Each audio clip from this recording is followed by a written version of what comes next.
Freya is played by Emily Blunt, and she's my younger sister in the film. And when the film starts, you kind of see their relationship as one of pretty much that, just an older sister who's very confident and secure in herself, kind of guiding in a very loving and nurturing way her younger sister to kind of become the greatness that she knows that she can be like herself. And but it comes from a very loving and warm and sincere place.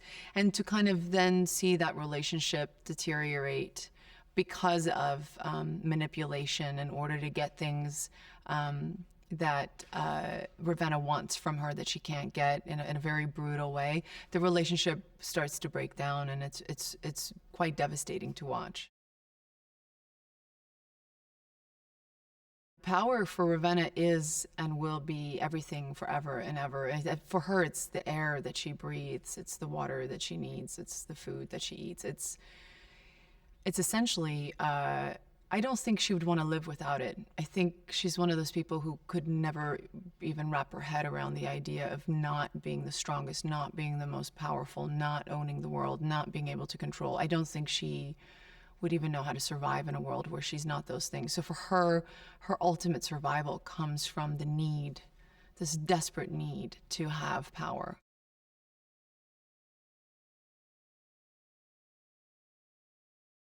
Ravenna's thought on the whole idea of manipulating her sister into how she wanted her to behave ultimately puts Freya in a place where she just kind of fights back and stands up for herself and says no more. And through that, her strength and her power becomes incredibly strong. And they go to war with each other, definitely.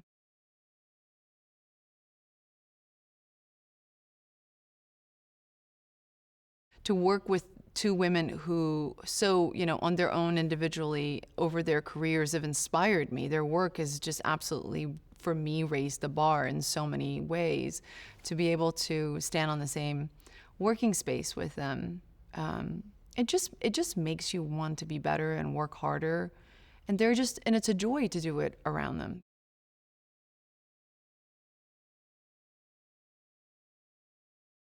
Colleen Atwood is an insanely, stupidly talented costume designer, person, just artist.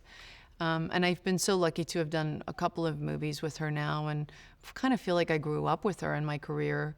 But we've never done anything this magical and great. And I mean, she has, not me. But this is totally her thing. So I was just really happy to be able to play in her backyard.